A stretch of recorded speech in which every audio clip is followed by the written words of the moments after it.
maunlad na. Agrikultura maunlad na. Agrikultura maunlad na. Agrikultura maunlad na. Agrikultura. Agrikultura.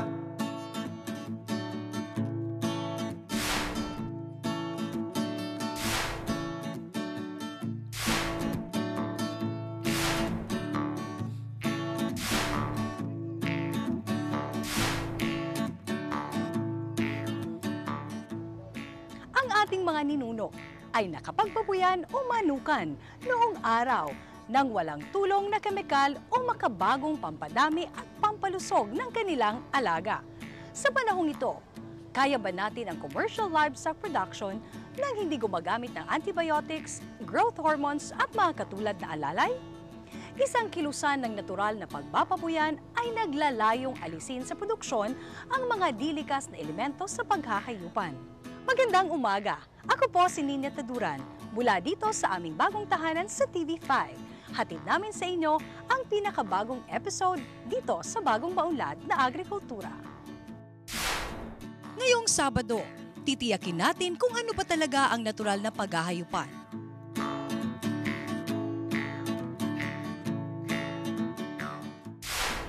Aalamin natin sa nagpasimuno ng Natural Piggery Movement ang mga detalye sa pag-aalaga ng baboy, manok at mga pananim. Gamit lamang ang mga materyales na nasa paligid lamang at ang benepisyo ng natural na pagsasaka. At magbabalita ang pang-agrikultura tayong muli. Lahat ng ito sa susunod na kalahating oras. Kapiling po natin ngayon si Director Dr. Efren Nuestro ng Bureau of Animal Industry. At pag-uusapan po natin ang National Piggery Movement at ang organic farming. Magandang araw po sa inyo, Director. Magandang araw sa iyo, Nina, at sa ating pong mga nanonood ng programa. Apo, at maganda po yung pag-uusapan natin, Director, kaugnay sa organic farming. At ano-ano po ba yung dapat malaman? Dahil alam niyo naman po usong-uso na yan ngayon. Ano po ba dapat yung dapat na alagaan in terms po of mga pananim at alagaing hayop na dapat pong paramihin sa pamamagitan po ng organic farming? Pag pinag-usapan natin yung livestock at poultry, ito pwede natin kahit yung manok, baboy, kambing, saka mga baka, yan, pwede nating i-organic farming itong mga hayupang ito. Ano po bang pagkakaiba in terms of volume ng production at sa quality ng mga pananim o kaya po yung livestock sa pamamagitan po ng organically farmed or raised agricultural produce at ng traditionally grown produce o livestock?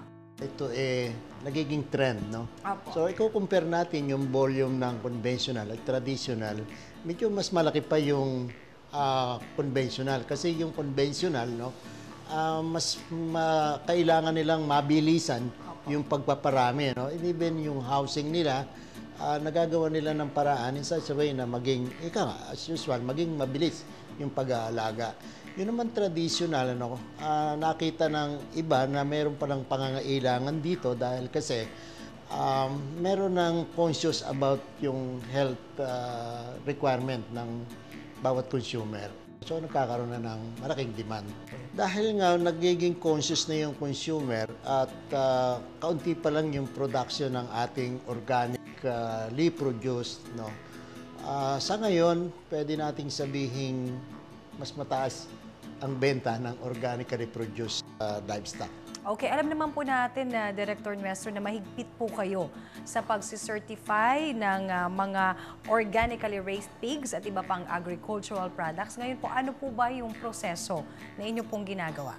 Meron tayong certifying body, yung Organic Certification Center of the Philippines, at sinusundan naman nila yung International Federation of Organic Agriculture Movement, na ito ay yung nagseset ng mga principle sets of standards and guidelines kung paano nagkakaroon ng isang organic farming.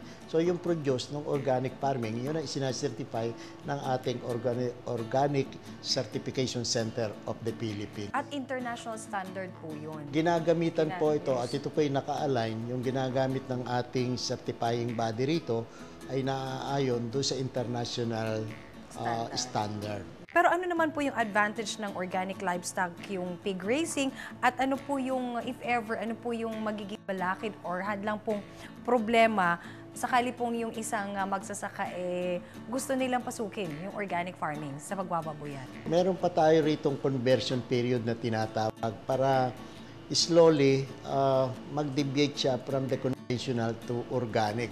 So may mga pacing yan, no? So hindi naman dapat biglaan. Hindi mabibigla kasi ika ngayon katulad ng paggamit ng mga medication, no? At saka yung housing system mo, kinakailangang i-align mo or ipipit mo yung hayop doon sa requirement ng organic system. So meron siyang conversion period or transition period. Director Nuestro, ano po ba yung food or diet dapat na ipapakain mo sa kanila?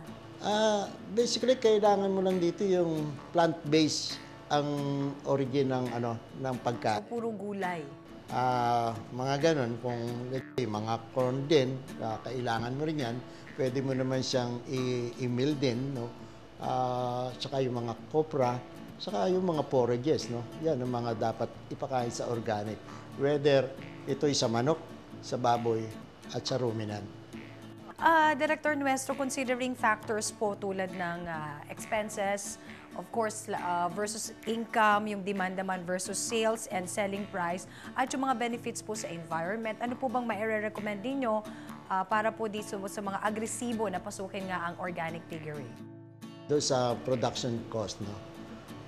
Hindi ka gagamit ng mga growth promotant, so less expenses ka na ron.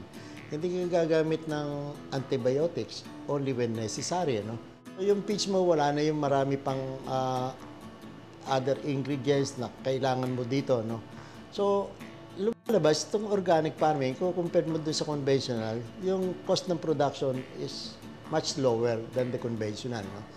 Kung titingnan mo ngayon ang demand, dahil nga nagiging health conscious yung mga consumer, so therefore kakaunti pa yung available, medyo mataas ang pricing nitong organically produced. So, meron siyang demand.